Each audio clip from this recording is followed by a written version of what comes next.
자, 안녕하십니까, 학생 여러분. 자, 오늘도 역시 이제 편입 영어 문제로 한번 이제 수업을 이제 진행해 보려고 합니다.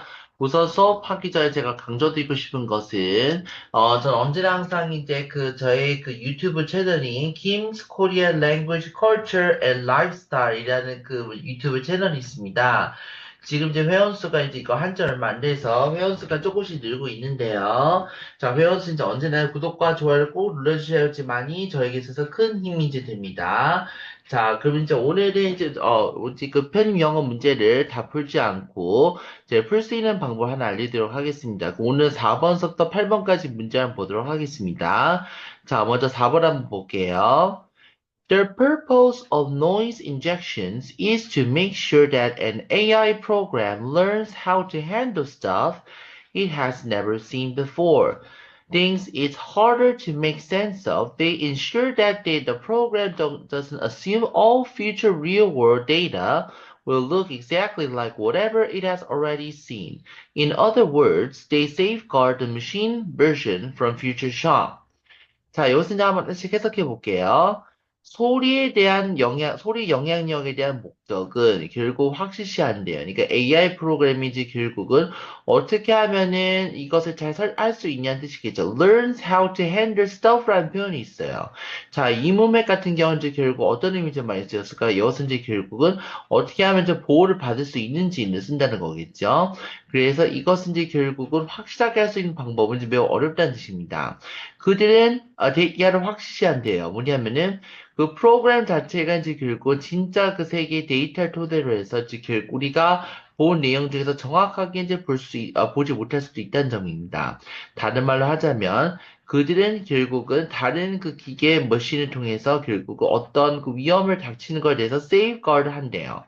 자, 우리가 보통 여기서 safeguard, 이 문제는 되게 쉬운 문제라고 이제 보면 될 것 같습니다. 이게 편입영어 문제 중에서도, 아니, 그 제외국어 외국인적 문제 중에서도 가장 이제 또 쉬운 문제를 볼 수가 있겠는데요. safeguard라고 한다는 것은 이제 결국은 어떤 뜻을 이제 많이 쓰였을까요? 이건 이제 결국 어떤 안전지대를 놓고 이제 본다는 뜻을 이제 많이 쓰는 거죠. 그렇다면 여기서 정답이 아예 안 되는 것을 골라보도록 하겠습니다. 여기서 account for 하고 이제 compromise 같은 경우는 이거 많이 안 되겠죠. 왜냐면 기계 자체에 대해서 보호를 한다는 뜻인 건데 내용은 정확하지 않기 때문에 이제 결국 1번하고 3번은 답을 낼 수가 없겠죠. 그렇다면 여기서 정답은 2번 아니면 4번에 볼 수가 있겠는데요. 마지막에 default 같은 경우는 오히려 이제 어떤 그 시스템 자체를 보호하지 못한다는 뜻이 되게 보이기 때문에 그래서 4번은 최종적으로 답이 안 된다고 볼 수가 있겠습니다. 그렇다면 여기서 정답이 이제 뭐가 될까요? 답은 여기서 2번이 되겠죠. 자, 그럼 이제 5번 문제를 이제 같이 한번 보도록 하겠습니다. Professional writers, 전문적으로 글 쓰는 사람은 결국은 대기하를 안 돼요. 왜냐하면 글 쓴다는 것은 그만큼 능력과 인내력과 그리고 저항력에서 비롯됐다는 것을 어찌됐든 우리가 이제 그것을 구성해낼 때 이메일 메시지를 통해서 그 새로운 비즈니스한테 대한 제안을 쓸 수가 있을 것이고, 그래서 글을 잘 쓰기 위해서 이제 결국은, 글을 잘 쓴다는 모모는 결국은 한 번 하는 것보다도 더 정확할 수가 있습니다. 당신의 목적은 이제 결국은 글 쓰는 것을 좀 더 빠르게 해줄 수가 있을 것이고, 그것을 통해서 이제 결국은 우리가 어떤 시리즈에 대한 그 요소에 대해서 우리가 볼 수가 있다는 거겠죠. 그럼 이거는 결국은 뭐에 대한 설명인가? 이것은 이제 볼 필요가 있겠죠, 그죠? 그럼 이건 이제 뭘까요? 그러니까 이건 어떤 과정 속에서 이제 결국은 그 글쓰기에 대한 그 과정에 볼 수가 있는데, 일단 여기서 정답이 아예 아닌 것을 골라보도록 하겠습니다. 3번하고 4번은 일단 정답이 안 돼요. 왜냐하면 이거는 글쓰기에 대한 글쓰기를 잘 쓰는 방법 중에서는 프로덕트 제품이라는 뜻인 거고, 크리에이션 창조라는 뜻이겠죠. 근데 이것은 결국은 이제 말이 안 됩니다. 이거 왜냐하면은 글쓰기나 과정을 통해서 이제 결국은 좋은 작가가 나타내는 것이지, 프로덕트하고 크리에이션은 정답이 아예 안 되기 때문에 3번, 4번 일단 정답을 제끼는 것이 맞습니다. 그렇다면 여기서 이제 정답이 1번 하면 2번이겠죠, 그죠? 근데 2번은 여기서 컴포넌트가 이제 무슨 뜻일까요? 그래서 컴포넌트는 어떤 요소라는 뜻으로 많이 쓰이고 있겠죠. 글쓰기에 대한 요소, 말이 안 되죠. 글쓰기란 과정에 대해서 설명하는 거니까 이건 답이 뭐가 될까요? 1번이 되겠습니다. 자, 그 다음 번째 6번 영을 좀 보겠는데요. 자, 보도록 하겠습니다. Distrust. 자, 이 문제 풀기 전에 가장 중요한 것은 1번부터 4번까지 얼른 한번 보도록 하겠습니다. Independent of, irrespective of, regardless of, in conjunction with였어요. 자, 이건 접속사 문제예요. 그죠? 접속사 문제 같은 경우 이걸 어떤 식으로 풀면 되느냐? 다른 거 다 볼 필요 없고, 이제 그 뭐 앞에 내용과 뒤에 내용만 이제 읽어보고 해석하면 되는 것이 맞습니다. 자, 볼게요. 믿지 못한다는 것은 전략적으로 나타냅니다. 그것은 우리의 다른 사람들의 힘에 대한 권한을 부여받기 위해서 그렇게 된다는 거죠. 조직체와 어떤 직관적인 디자인에 대한 요소인지 결국은 이런 전략적인 결정에서 영향을 받습니다. 그것은 이제 결국 어떻게 하면 이제 결국 그것이 실용적으로 가냐는 거죠. 근데 여기서 이제 문맥을 한번 잘 보실 필요가 있을 것 같아요. strategic decision 같은 경우는 무슨 뜻이야? 전략적인 결정이라는 뜻을 많이 쓰는 거죠. 전략적인 결정이란 많이 쓰는 건데, 그리고 어떻게 하면 이제 그들이 이제 결국 실용적인 연습에서 비롯됐다는 거죠. 그럼 이거 정답이 아예 아닌 것을 고르도록 하겠습니다. 문맥상으로 봤을 때 이제 결국은 이건 이제 뭐뭐 함께라는 뜻이겠죠. 그럼 1번하고 2번은 아예 안 된다는 것을 알 수가 있겠습니다. 그렇다면 여기서 3번 하면 4번인데 이제 결국은 3번이 최종적으로 안 된 이유가 무엇일까요? 이건 뭐뭇에 따르면 소리이기 때문에 3번은 안 되고 정답은 뭐가 될까요? 4번이 되겠죠. In conjunction with 같은 경우에서는 무슨 뜻을 많이 쓰였을까요? 뭐뭐와 함께 라는 뜻으로 많이 쓰이고 있습니다.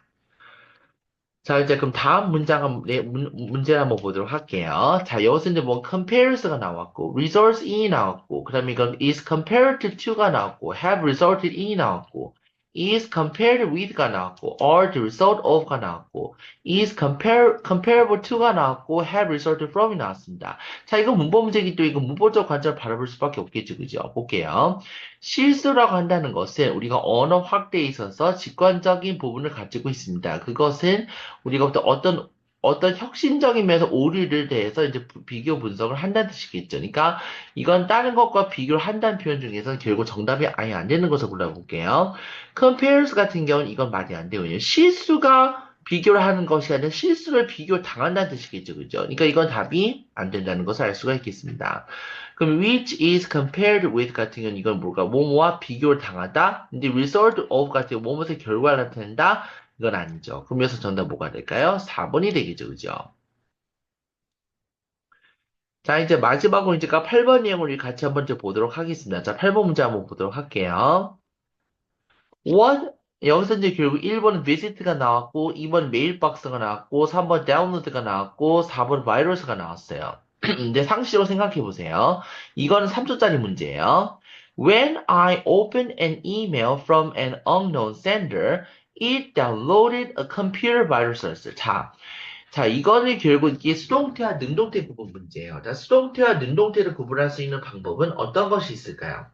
수동태는 우리가 영어 표현 중에서 우리가 보통 뭐뭐임에 당하다는 뜻을 많이 쓰는 거죠. 그렇다면 능동이라는 것은 무엇일까요? 그러니까 남이 내가 이것을 한다가 이게 결국 이제 능동이 되어 있고 수동태는 남이 내가 어떻게 함을 이제 당하다라는 뜻을 많이 쓰는 거죠. 그러니까 갑과 을 관계에 있어서 능동은 즉 결국 A가 갑이고 B가 을이에요.